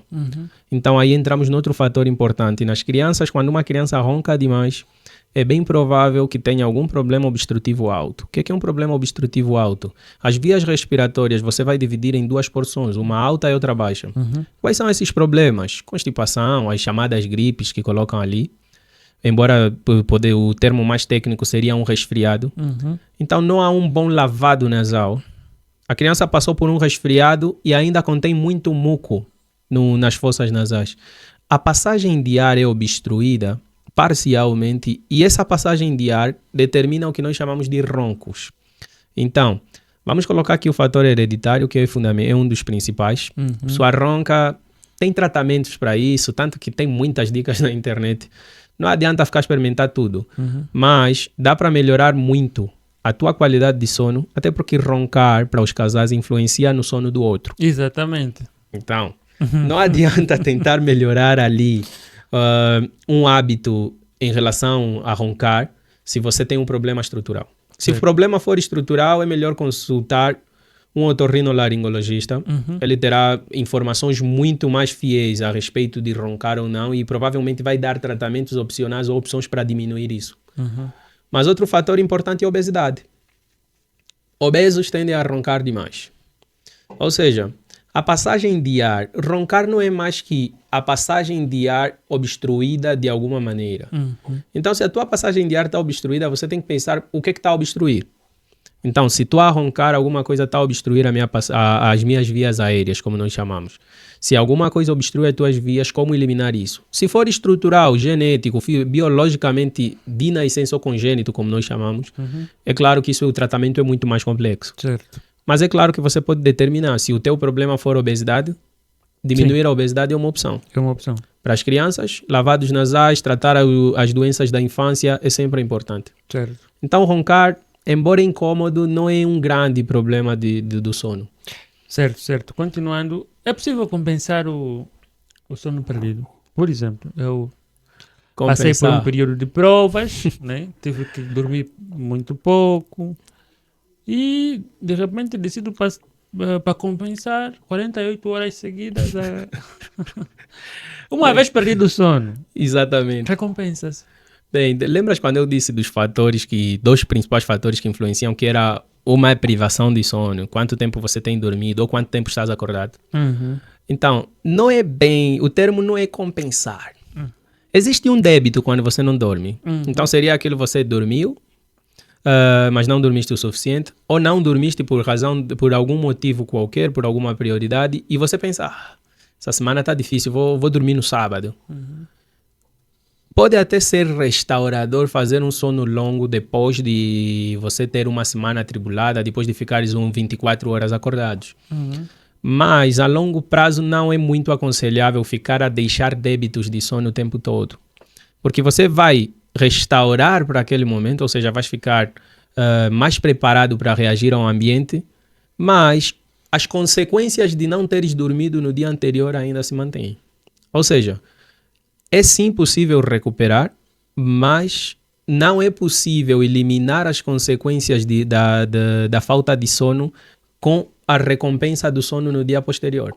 Ok. Então você não pode dizer, olha, vou recuperar no sábado. Tudo bem, vais recuperar mentalmente, vais recuperar em termos de estímulo, vais reagir bem ao ambiente, mas uma coisa que não vai acontecer é que as consequências de teres ficado acordado vão se acumular. Quando nós falamos de doenças cumulativas, Sim. então é aquilo que se diz, olha, vamos colocar, por exemplo, o exemplo da hipertensão. As pessoas consomem muito sódio, que é o nosso cloreto de sódio, que é o sal. Ele come bastante sal, vou compensar, vou eliminar por um mês e depois volto no hábito. As consequências dos teus maus hábitos, se você não se comprometer a eliminar definitivamente, de nada adianta ficar a debitar o tempo todo. Vou lá, vou dormir tudo no sábado. Não há opção, não consegues dormir, faça o possível de fazer isso o mínimo que você puder.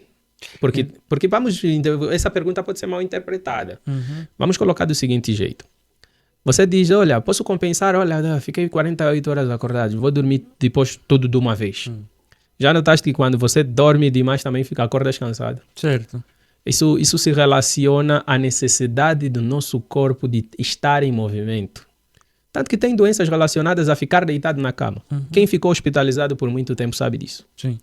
Então, é necessário deixar claro para as pessoas não entenderem mal, porque tem pessoas que agora vão passar a deixar o sono para o final de semana. As consequências de ficar acordado vão se acumular. E quando você for dormir, vais recuperar apenas parcialmente, vais recuperar aquilo que você perdeu, mas isso é só a tua forma de reagir, a alerta, vais ficar mais alerta. Mas as consequências finais da privação de sono vão se acumulando. A nossa rotina depois fala muito no futuro. Outra questão muito importante que também recebemos via WhatsApp é recomendável dormir com o estômago cheio depois da alimentação ou temos que, pela noite, tomar uma sopa? De que forma é que o nosso estado, né, a alimentação afeta no sono? Tenho que dormir com o estômago cheio, vazio, e até que ponto isso afeta a qualidade do sono? Bem, alimentação. Um tema importante em qualquer doença que você decidir, ou qualquer transtorno, qualquer coisa que você decidir estudar, vai ter que entrar na alimentação. Eu lembro de um professor nosso de bioquímica, dizia que as duas coisas mais importantes na vida eram respirar e comer. Sim. Então, você sempre vai cair nessa questão. E aí entramos naquela questão quando já falamos dos estimulantes. Estimulantes são tipos de alimentos também. Alimentação é o que nós ingerimos. Então, você entra nessa questão dos estimulantes, entra na questão de comidas saudáveis e comidas não saudáveis.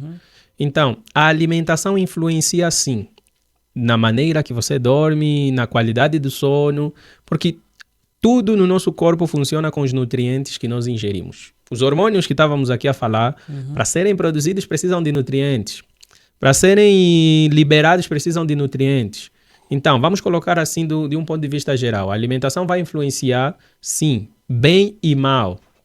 Vai influenciar de forma errada quando você tem um péssimo hábito dietético. Você tem péssimos hábitos dietéticos, é claro que você tem que esperar que vai ser acometido por um conjunto de problemas. E não vai afetar simplesmente o teu sono. E esses problemas vão afetar o teu sono. Então pode ser vamos colocar assim, a alimentação pode ser uma causa ou uma influência direta no sono e pode ser uma influência indireta. Então, você tem hábitos alimentares inadequados, consomes muita gordura e, consequentemente, ficaste obeso. Vamos entrar naquilo, vais dormir mal, vais roncar durante a noite, e muitas vezes vais ficar muito tempo acordado devido ao que você come. Tem essas coisas.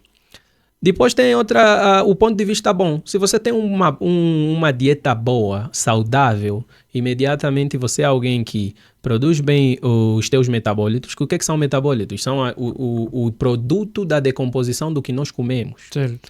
Então vais produzir bem essas coisas. As doenças não vão aparecer, a tua imunidade estará alta. Então, terás um sono adequado em consequência dos bons hábitos que você tem. Então, não vamos colocar aqui que se você comer isso imediatamente, tens um péssimo sono. Mas como você se alimenta, porque dieta é isso. As mulheres têm esse hábito de pensar que dieta é eliminar comida. Não, a dieta é o que você ingere. Como você ingere é tudo dieta. Mas Então, há aquela pessoa que diz que, por exemplo, se eu tomar uma sopa, o sono é melhor. Comer um fusco ou feijão ali. afeta a minha qualidade de sono. Tenho que comer 1 hora antes de ir para a cama. É mais esse aspecto. Entramos nesse aspecto Sim, de sim. que você come demais ou come de menos. Vou sonhar. Se eu comer muito, vou sonhar. Barriga está pesada. Exatamente. Tem essa questão de comer demais e comer de menos. Em relação ao sono, como é que vocês devem ajustar a alimentação? Horas antes do sono, 2, 3 horas, evitar comer coisas muito pesadas. O teu corpo vai despender muito de si para digerir aqueles alimentos e vai despender pouco para a tua qualidade de sono. Você tem que pensar que as fases do sono são fases em que o corpo igualmente tem que despender nutrientes. Então, como é que o corpo vai despender nutrientes? Vai ter tempo para despender nutrientes enquanto ele está ocupado em digerir o que está no teu estômago. Por que a sopa? Não é que a sopa é um tratamento medicamentoso, ou seja lá o que for, um tratamento, como nós dissemos, de medicina natural. A sopa, comidas leves, isso não é segredos da nossa avó, como dizem. Isso não são segredos da nossa avó. O que acontece é que o corpo reage melhor aos alimentos durante a fase de sono se esses alimentos forem facilmente digeríveis. Ok. Então, se vais comer alguma coisa, coma algo leve antes de dormir. Mas também não durma de barriga vazia. Aí a razão já é a mesma. Você precisa de nutrientes para dormir. Durante o sono, você consolida muita coisa. O sistema imunológico é fortalecido. Conexões neurais no teu cérebro são fortalecidas pelos nutrientes que você acumulou durante o dia. Então, você não pode necessariamente supor que se eu estou a dormir de barriga vazia, vou conseguir realizar essas funções de forma adequada. Qual é a tua reserva de nutrientes? O adequado é não muito cheio e não muito vazio. O meio termo para tudo. Meio termo. Exatamente. Uma conversa super interessante, super fluida. Estamos aqui a falar da qualidade do sono, dos benefícios de dormir bem. Temos como convidado de hoje Edgar Luiz, estudante do 6º ano, médico estagiário, professor e pesquisador. Ele ainda é enfermeiro, técnico médio de enfermagem de profissão. Edgar Luiz, agora estamos a caminhar para o final e eu queria que o Edgar falasse então o que é o auge, a qualidade de sono. Quando é que eu posso me considerar uma pessoa que tem uma qualidade de sono? Bem, para os que pensam que eu durmo todas as horas, de todos os dias, 8 horas e tenho a minha qualidade de sono estável, não é bem assim. Dormir bem não é simplesmente completar a quantidade de horas que você precisa. Porque aqui entramos naquele assunto de novo de que cada um tem um número determinado de horas que lhe deixa bem. O que é qualidade de sono? Qualidade de sono é quando você dorme o número de horas necessárias para ti, para o teu próprio corpo, dependendo de cada pessoa, e no dia seguinte consegues realizar as tuas atividades sem influência da privação de sono. Então, porque tem aquelas pessoas que dormem todos os dias, não se privam do sono, mas dormem todos os dias, mas mesmo assim são pessoas sonolentas, são pessoas que, em termos gerais, não se sentem revigorados. Então, o que é o auge? É você dormir, acordar revigorado e conseguir manter a atividade diária sem influência do teu próprio sono. Então, são aquelas pessoas que dormiram, independentemente do número de horas, mas se sentem muito revigoradas e conseguem se adaptar a isso. Aquilo que eu disse, você vai entrar em cada pessoa. Tem pessoas que ficam revigoradas com 5 horas de sono. É o suficiente. É o suficiente. Dormi 5 horas e estou sorridente, sem estresse. Normal. Bem disposto. Desde que o teu sono, o auge, vamos colocar do seguinte jeito, o auge de qualquer qualidade de sono é você reagir ao ambiente sem que o teu sono, sem que a tua atividade de sono influencie na tua vida em termos sociais, culturais e por aí vai, incluindo a tua própria saúde. Se você nota que o teu sono não é um fator contribuinte no desenvolvimento de transtornos, você tem uma ótima qualidade de sono. Consegues desenvolver. Vamos supor que você é um trabalhador. Dormiste, consegues ir ao trabalho. Quando voltas, tens tempo, às vezes, para ficar com a família, para desfrutar os teus próprios filhos. Tens tempo para fazer as tuas próprias atividades. A recreação é uma parte fundamental da saúde física e social. Tens tempo para essas coisas todas. E ainda assim continuas a cumprir as tuas responsabilidades de forma normal. És alguém com uma boa, mas muito boa qualidade de sono. Esses fatores, então, podemos encaixar como fundamentais ou indicadores de uma boa qualidade Indicadores. de sono? Seriam indicadores, porque se você for colocar, digamos assim, que todos com esses fatores têm qualidade de sono, não necessariamente. Não necessariamente. Mas são indicadores de alguém que tenha uma boa qualidade de sono. Porque você pode dizer, olha... Porque nós temos esse hábito de julgar pelo padrão. Aquilo que eu já disse, nós temos esse defeito em medicina que nós padronizamos tudo. E o Edgar falou um bocadinho também sobre as horas de sono. Então não existe uma hora, uma quantidade, um tempo específico. Por exemplo, se eu dormir 8 horas é o suficiente. Não existe um padrão. Não existe um padrão. O padrão científico que nós vemos o tempo todo, tanto na net, em livros e por aí vai, são esses períodos, essas faixas. Eu chamo de faixas estendidas. Por quê? Porque você coloca ali, adulto, 7 a 9 horas. Criança, 9, 16 horas. Um recém-nascido, por exemplo, recomenda-se. Isso são recomendações. Não necessariamente são padrões a serem cumpridos e à risca. Então, as faixas, temos aí crianças, 16 horas até o máximo. Idosos, devem tirar várias sonecas durante o dia. Tem os adultos, adultos já tem essa... Então, você não pode colocar isso como regra absoluta, mas é uma boa recomendação. Se eu conseguir dormir 8 horas, embora não seja definido individualmente, particularmente para mim, ainda assim é um bom padrão para eu seguir. Quer dizer, se não há tempo, se não há um método sistematizado para definir quais são as minhas horas de sono, pelo menos posso seguir essa recomendação. Se eu puder dormir 8 horas e me sentir revigorado e fazer tudo que indicam que eu tenho uma boa qualidade de sono, melhor. Melhor. Exatamente. E ao longo do nosso programa, Edgar falou sempre do que fazer para dormir bem, mas como aspecto de resumo, uma finalidade de resumir, eu quero que o Edgar repita de uma forma resumida o que é que precisamos fazer então para atingir este auge, né? Na qualidade de sono. O que é que vamos fazer, o que é que precisamos cumprir, como ter uma boa qualidade de sono. Assim, aspectos mais fáceis para que o nosso público consiga anotar e aplicar estes passos. Aspectos fáceis para a nossa realidade. Bem, primeiro... Eu colocaria do seguinte jeito. Primeiro, faça uma análise da tua vida. O que são prioridades e o que não são. O que eu posso fazer hoje, o que eu posso fazer depois de dormir. Porque tem pessoas que querem fazer tudo em um só dia. E esquecem que amanhã tem as mesmas horas. Então, há uma discussão que eu tive com um amigo certa vez que dizia, tem pessoas que são muito produtivas e por aí vai. A diferença entre você e o teu amigo de sucesso, que você chama de sucesso, é a maneira como você organiza as tuas horas. Então, você não pode falar que ele também tem tempo e não sei. Todos nós temos o mesmo número de horas disponíveis todos os dias. São 24 horas. Então, primeiramente, organize a tua vida, a tua rotina, a tua vida profissional, familiar, tudo isso tem que estar organizado. Tens que definir prioridades, porque tem pessoas que vão priorizar o sono e, consequentemente, vão acabar influenciando de forma negativa nas outras responsabilidades. Isso não é, digamos assim, completamente adequado. Então, organize, reorganize e avalie a tua própria vida. Se você definir o que é prioridade e o que não é, você saberá qual é o padrão adequado de sono para ti. Como é que você trabalha? Qual é a tua profissão? Isso é importante.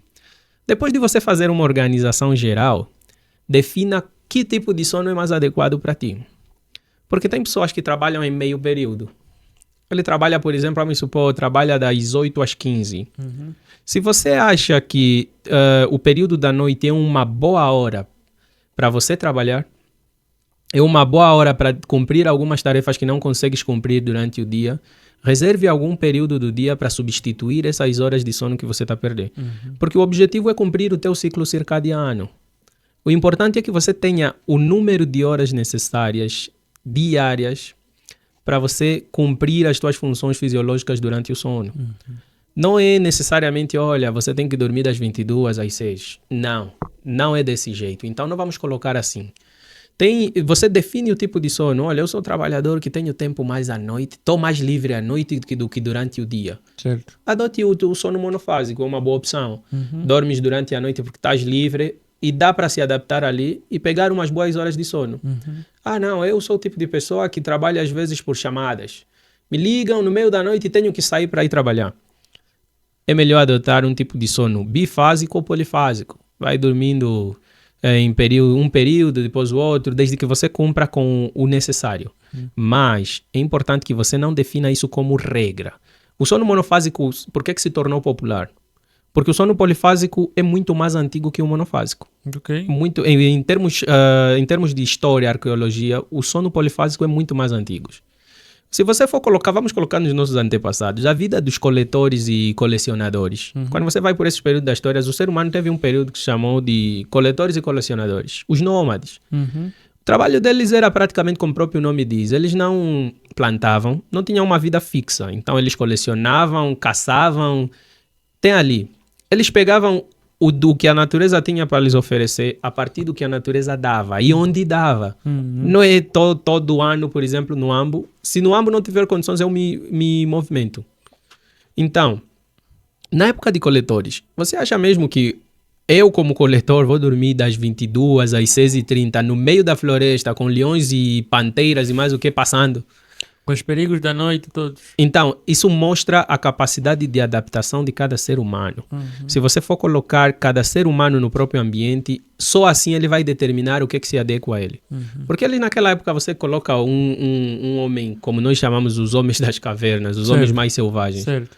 Ele está no meio da floresta, dormir 8 horas é perigoso. Demais. Você está lá no meio da floresta, dormiste, uma cobra veio, uma picada. Um predador muito maior veio, é problema. E aí já falamos de sono, é difícil reagir em sono profundo. E aí então, vamos colocar do seguinte jeito. Polifásico, monofásico, bifásico, determine isso para a tua vida, qual deles, e podes usar todos eles para diferentes períodos. Para não ter aquilo que você me perguntou a respeito de como, se eu posso compensar o tempo que eu fiquei sem sono. Para não ter isso, em vez de você procurar compensar no final de semana, se o dia se adequa a um sono polifásico, adote o polifásico. Adote o polifásico só para esse dia. Certo. Porque é muito difícil fazer sono polifásico a vida toda. Tens que ser dono da tua rotina, dono do teu emprego e dono do teu rendimento. Então não tem como você determinar, olha, vou fazer um sono polifásico, sendo eu funcionário público, que respeita as ordens, eu sendo eu militar, que a minha base se determina pela disciplina e a ordem. Quando te ligarem, vais fazer o quê? É a tua hora de dormir. Porque quando você tem sono polifásico, tem essas. É certo. Você sabes que 12 horas é a segunda parte do meu sono. E se te chamarem? Ainda dentro das recomendações? Dentro das recomendações, isso. Sim. Então, se você coloca, por exemplo, temos dentro das recomendações, determine o tipo de sono que se adequa para ti. Sim. Mas bem. A minha recomendação seria, determine o tipo de sono que se adeque ou use todos eles para diferentes momentos da tua vida. Essa é a melhor recomendação, porque é muito difícil adotar apenas umas. Nós dois, acredito que muita gente fazemos mais o sono monofásico. E muitas vezes houve necessidade de fazer o polifásico ou o bifásico. Não fazemos por falta de conhecimento ou outra coisa. Ou outra coisa, ou porque pensamos, vou compensar no final de semana. Certo. Outro ponto importante, adote um ambiente adequado para o teu sono. Fundamental. Esse é fundamental. Não fique na cama fazendo outras coisas, a não ser os 4S que já falamos. A cama é para dormir, e falo de esse porque estava em inglês. A cama é para dormir, a cama é para atividade sexual, a cama é para pessoas que precisam de recuperação, doentes. Então essas são as 3 coisas fundamentais. Se não for por estes motivos, não vá para a cama. Não vá para a cama, é desnecessário. É um desafio. É um desafio. É um desafio lançado, fica ali. Quem quiser, tente e verá a melhoria nisso. E também vai descobrir que vai para a cama por motivos muito desnecessários. Certo. Exato. Dá para fazer o que você tem feito na cama, dá para fazer na secretária. Certo. Porque se for assim, para que tens uma secretária? Então, temos ali ambiente adequado, cama, iluminação, ruídos, alimentação pré-sono, hábitos pré-sono, tudo isso conta. O exercício. O exercício físico, fundamental. Isso é recomendação de tudo em saúde. Pratique mais atividade física. Certo. Bem, mas temos ali essas principais recomendações. Outra recomendação fundamental e a mais importante de todas, isso é importante em qualquer área da saúde, é educar-se a respeito do próprio sono. Educação para a saúde. Tens que saber como é que funciona o sono, tens que saber, depois de você estudar como é que funciona o sono, procure saber como é que isso se adequa a ti. Então, temos aqui pessoas que vão estudar sobre o sono e depois vão tentar adaptar o conhecimento que adquiriram à própria vida. Porque não adianta ficar a ouvir, olha, culturalmente nós não aceitamos isso de dormir 8 horas. Não dá. Então, vais procurar um conhecimento, uma educação mais vigorosa a respeito do sono e depois adequa isso à tua vida. Eu acho que esse é mais importante. Colocamos mesmo assim, se você sabe sobre alguma coisa, você é mais predisposto a fazer essa coisa bem. Não dá para definir, hoje sou carpinteiro e amanhã sou médico. Preciso se preparar para isso. Então, sono. Queres ter uma qualidade de sono? Aprenda sobre o mesmo.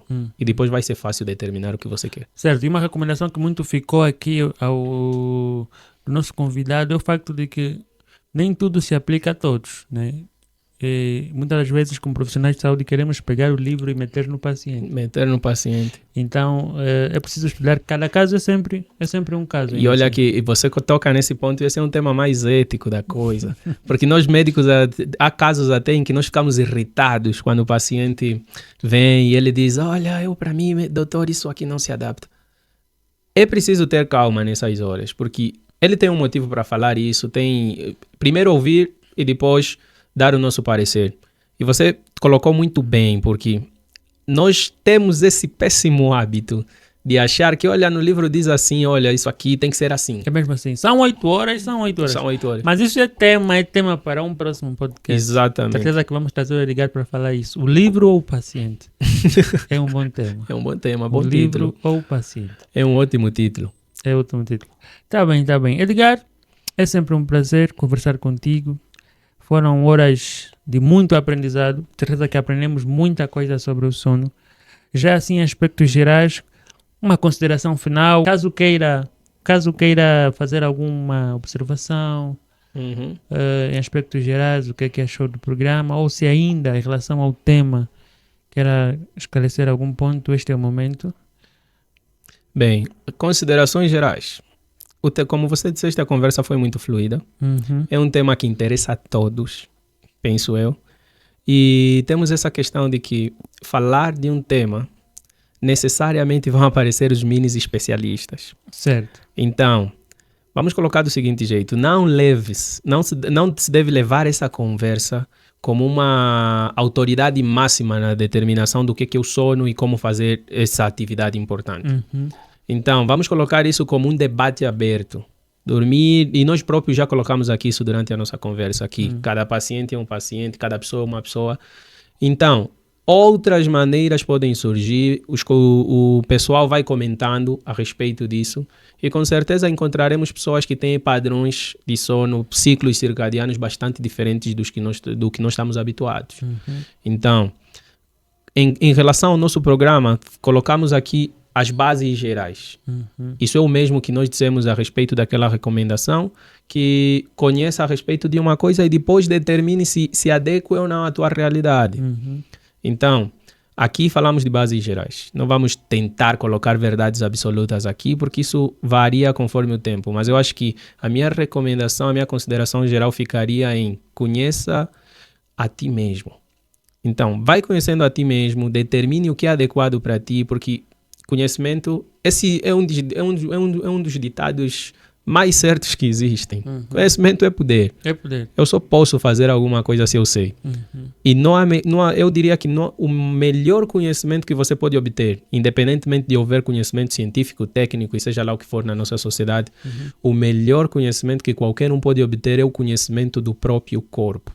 O conhecimento da própria pessoa. E aí vamos separar as águas. O físico, o emocional, o racional, o mental. Tudo isso. Certo. Tem uma vertente filosófica que é o estoicismo. O estoico é alguém que se adapta a qualquer adversidade da vida. Então, para você ser estoico, para teres um comportamento estoico de alguém que vai se adaptar às adversidades, precisas conhecer a ti mesmo. Isso dá trabalho, mas é um processo que é possível fazer. Certo. Tanto que não tem ninguém que se conhece por completo. Inclusive, o mais estoico dos seres humanos que possa ter existido, muito provavelmente ainda se impressionava com certas coisas que apareciam mais tarde. Então, conheça a ti mesmo e muita coisa vai ser muito mais fácil na tua vida. Ok. Muito obrigado, muito obrigado. Com estas palavras, então, damos por terminado o nosso programa de hoje, com a promessa de que teremos outras ocasiões para, então, apresentar diferentes temas, e o Edgar promete aparecer de novo para novas interações, para novo aprendizado e novas conversas neste podcast Ânimos, podcast Espaço Saúde. Eu sou Abel Oxissim, fui o host de hoje. Despeço-me então da nossa equipa técnica, que teve como nosso editor-chefe Auxílio Xissim. Despedimos-nos então, beijo do coração e até o próximo programa. Cuide de si, cuide do seu sono, porque a sociedade agradece. Beijos.